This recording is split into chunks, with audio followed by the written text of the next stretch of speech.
Alright, there are countless pistol light review videos on YouTube, and I'm not doing one of those. I'm not talking about lumens, I'm not talking about candela, I'm not even going to talk about price. And as important as those things are, I want to talk about what I believe to be the most important, which is the light switches and the modes that they control. So this is a side by side by side comparison of the three of the most popular lights, full-size weapon lights on the market today. I'm going to start out with my own thoughts on the subject, but I did ask a few friends to give me their thoughts, and so I will throw those interviews in the middle of the video. Now, if you don't know what I do, I make videos sporadically about firearms in the real world and their counterparts in video games. So basically, if that's something you're interested in, subscribe, hit this like button because it helps the algorithm, or else I will find you. Alright, let's start off with explaining the three most common light operation modes and how to toggle them with these lights. So the first is momentary, which has taken every light by storm due to its real world applications, and I'm not going to talk about the applications because, I mean, what do I look like, a real world operator? No. So with this TLR HL, what you do is on this left side, you push it down for momentary. The O light is a little more simple. You just push in. And last but not least, the X300. Now this is different from the O light because this you push straight in, whereas with the O light, you push in. Second is the constant on function. With the stream light, you just push down, and it will stay in the constant on position. O light will be just to click it on, and you're good. And the Surefire, you will just toggle down on either side. And the last function is strobe. You will double click the two buttons. And with the streamlight, you will double down on that left lever. Now that we know how to activate these modes, let's talk about the physical switches themselves. There are only two types of switches from our sample set. The first is the paddle switch, that's on the O light. And the second is the mechanical swivel switch. These switches are not made equally and do not function equally. There are pros and cons.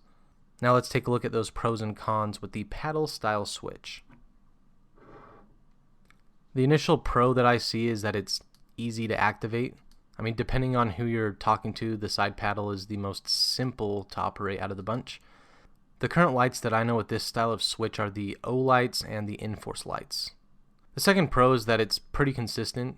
It's the same argument that is made about striker fired versus hammer fired pistols. The striker fired trigger is the same every time, whereas the hammer fired pistol trigger, well, the weight depends on where the hammer is, so that's a plus for the paddle switches. Now the con is that it is easy to activate. I've come to the mindset that a light negligent discharge is a big deal, so that could be something that you would need to keep in mind. I mean, this is more prominent if used on a pistol caliber carbine or in a bag gun.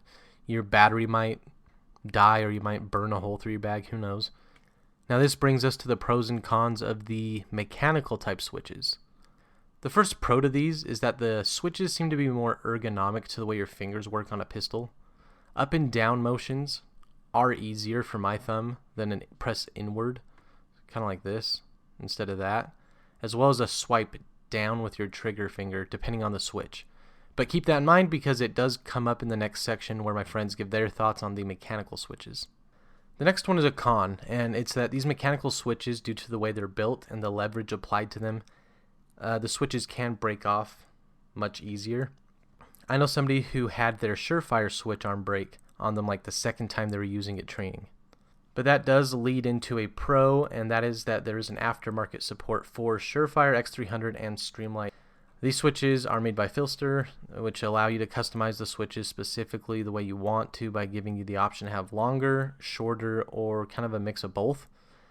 After researching this video, I kind of want to buy one for my X300.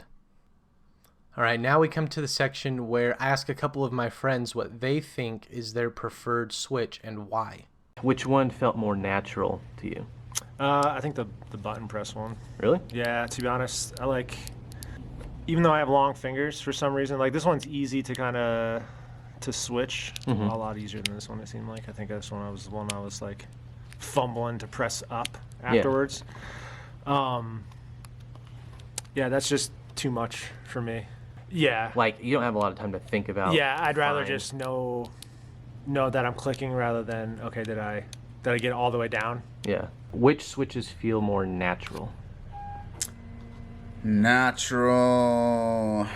Well, I have experience with a TLR one, but I've always loved that switch apparatus on there.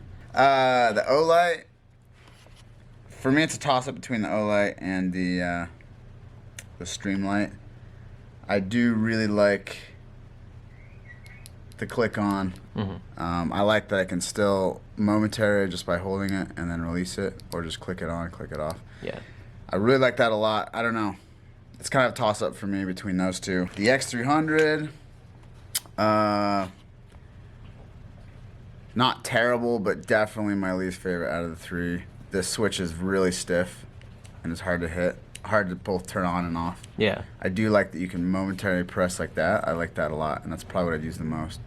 But it's still a pretty stiff push, and in a bad situation, I'd hate to be trying to focus on making sure I'm hitting my switch as opposed to focus on other things. All right, you're familiar with all three.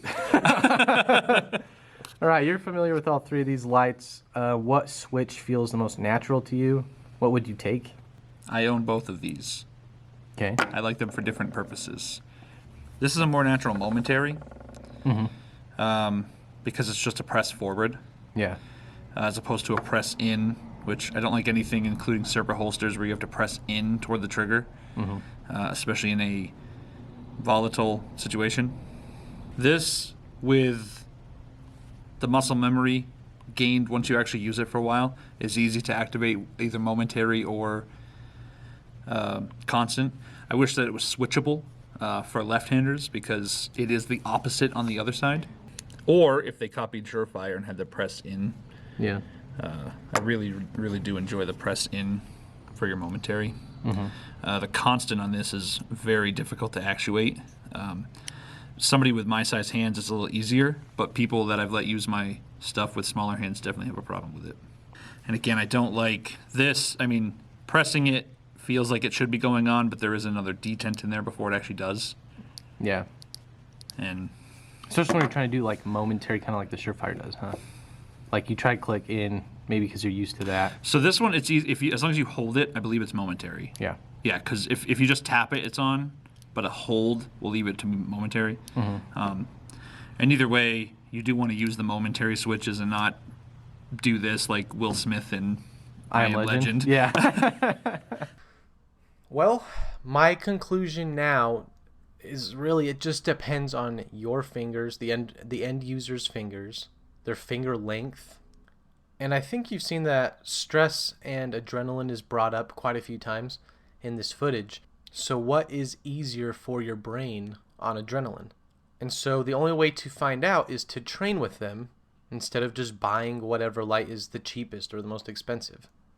So I bring this subject to you just to see if maybe that's a priority that you would think about in your next light order, especially if you're spending like $100 plus on a pistol light.